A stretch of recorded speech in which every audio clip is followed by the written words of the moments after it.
Mari kita belajar mengenai teori belajar bahasa kedua, kognitivistik, interaksionistik, dan learnability. Teori belajar kognitif lebih menekankan pada belajar yang merupakan suatu proses yang terjadi dalam akal pikiran manusia.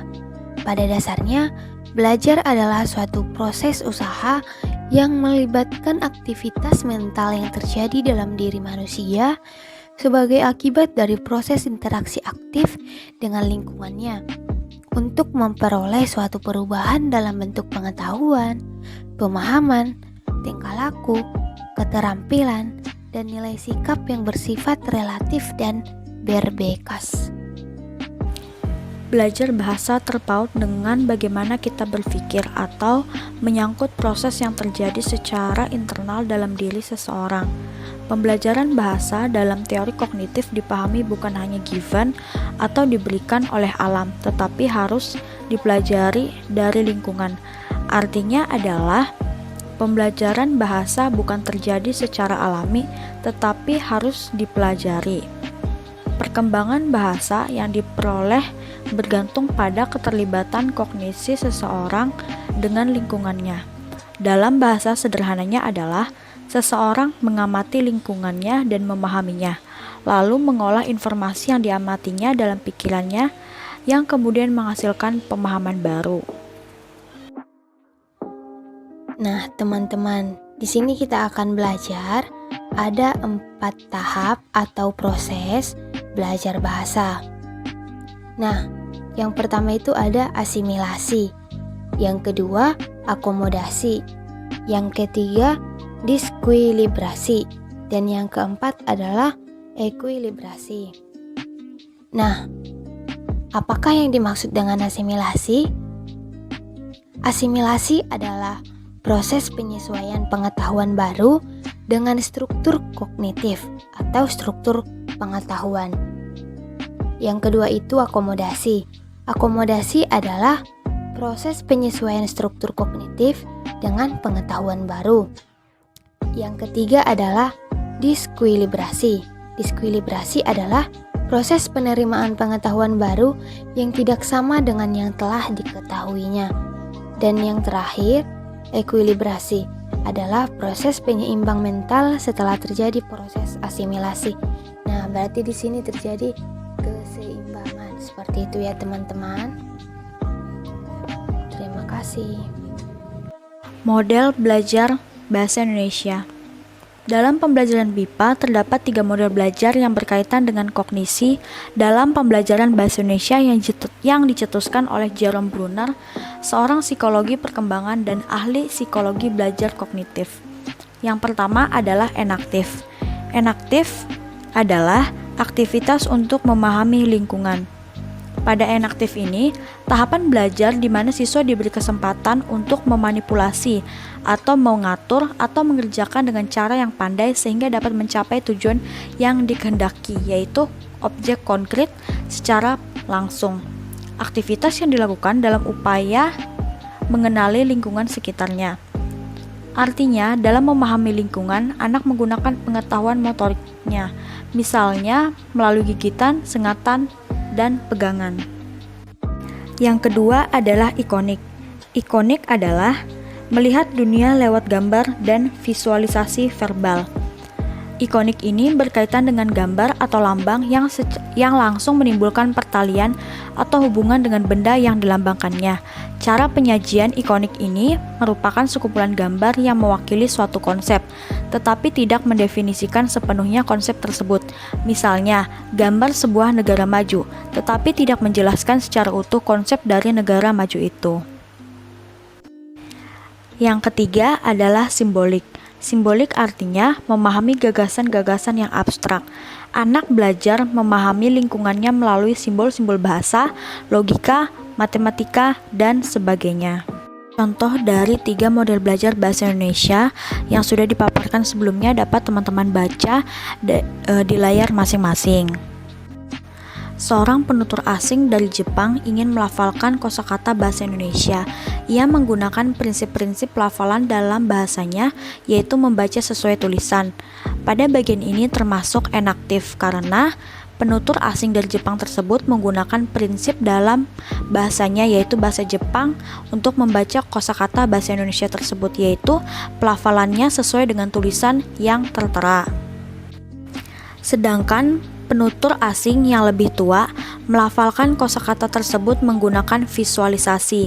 Misalnya, penulisan kata tersebut yang menampilkan cara pelafalannya, seperti terdapat tanda-tanda khusus untuk memperjelas pelafalannya, itu termasuk ke dalam ikonik. Pelafalan kosakata tersebut dapat dikerucutkan lagi menggunakan bahasa tanpa gambar atau dapat juga dijelaskan menggunakan ilmu linguistik. Pada bagian ini termasuk pada contoh simbolik. Berdasarkan teori interaksionistik, pemerolehan bahasa merupakan hasil interaksi antara kemampuan mental pembelajaran dan lingkungan bahasa.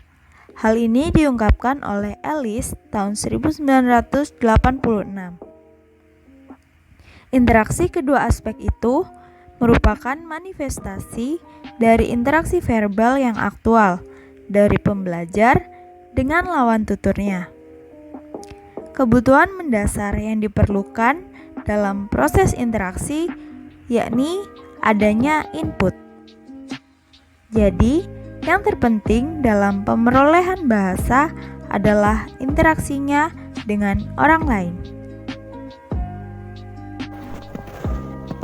Teori interaksionistik memandang bahwa kelas adalah suatu kelompok yang di dalamnya terdiri atas beberapa orang yang saling berinteraksi, berhubungan, dan saling mempengaruhi satu sama lain. Teoritikus terkenal dari pandangan ini adalah Piaget. Pandangan ini kemudian dikembangkan menjadi pandangan interaksionisme simbolik oleh George Herbert Mead. Teori ini juga dipengaruhi oleh penelitian psikolinguistik eksperimental, yang mana penelitian ini berkaitan dengan eksperimen-eksperimen di berbagai bidang yang melibatkan bahasa dan perilaku berbahasa. Juga penelitian psikologi kognitif, yang mana berkaitan dengan bagaimana manusia menerima, mempersepsi, mempelajari, menalar, mengingat, dan berpikir tentang suatu informasi. Kelas BIPA adalah kelas berbahasa, sehingga praktik berbahasa menjadi suatu yang mutlak. Interaksi antar pembelajar dengan guru ataupun interaksi antar pembelajar akan menjadi suatu komunikasi dan praktik berbahasa langsung dalam lingkup kecil, yakni kelas. Secara luas, praktik berbahasa dapat dilakukan dengan berinteraksi dengan masyarakat luar kelas. Kelas BIPA harus banyak memberi kesempatan belajar untuk menggunakan bahasa secara nyata dan langsung di dalam kelas. Dengan banyak berinteraksi dan berkomunikasi, penguasaan bahasa akan semakin bagus.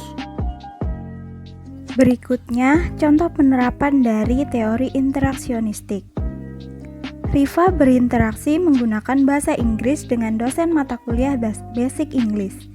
Namun, Riva juga selalu menggunakan bahasa Inggris ketika bersama mahasiswa ITC.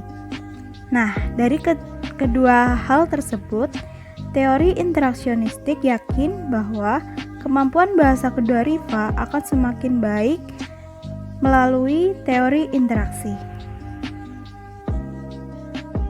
Yang terakhir adalah teori learned ability. Teori ini menyatakan bahwa proses penguasaan prinsip-prinsip bahasa terjadi secara bertahap. Jadi bukan otomatis ya teman-teman. Terdapat dua cara pemerolehan bahasa, yaitu pertama menerangkan bagaimana pemerolehan bahasa-bahasa yang diasumsikan dapat dipelajari. Kedua, membuat beberapa hipotesis tentang bagaimana tata bahasa itu dipelajari. Teori ini meyakini bahwa pembelajar bahasa memiliki kemampuan bawaan sejak lahir untuk memproses informasi yang diperoleh. Akan tetapi, seperti yang sudah saya sampaikan di awal, bahwa kemampuan ini tidak bisa langsung otomatis terlihat. Pembelajar masih harus belajar untuk dapat menguasai informasi ataupun prinsip-prinsip yang sudah didapatkan. Dalam mencari tahu mengenai learnability atau kemampuan belajar, kita akan menemukan sebuah istilah yang disebut dengan tata bahasa universal atau universal grammar. Ini merupakan sebuah istilah sederhana dari sejumlah prinsip besar dalam ilmu linguistik. Seperti yang kita tahu, ada semantik, ada fonologi, sintaksis, morfologi. Dan bagi orang awam akan kesulitan untuk menguasai beberapa cabang ilmu linguistik tersebut, kecuali mereka mempelajarinya, yang termasuk dalam universal grammar, antara lain ada kata benda dan juga kata kerja. Prinsip-prinsip dari ilmu linguistik tersebut disederhanakan menjadi dua prinsip, yaitu phonological form dan juga logical form, atau bentuk fonologi dan juga bentuk logika. Nah, bagaimana sih maksudnya? Di sini diyakini bahwa universal grammar akan diakui sebagai universal grammar, ditemui sebagai universal grammar ketika memiliki bentuk fonologi yang dapat diucapkan dan atau phonological form dan juga logical form atau artinya dapat kita pahami. Nah, nanti kita akan belajar juga melalui contoh yang akan dijelaskan oleh teman saya, Diva. Menurut Chomsky, universal grammar sudah ada di dalam diri manusia atau menjadi natur.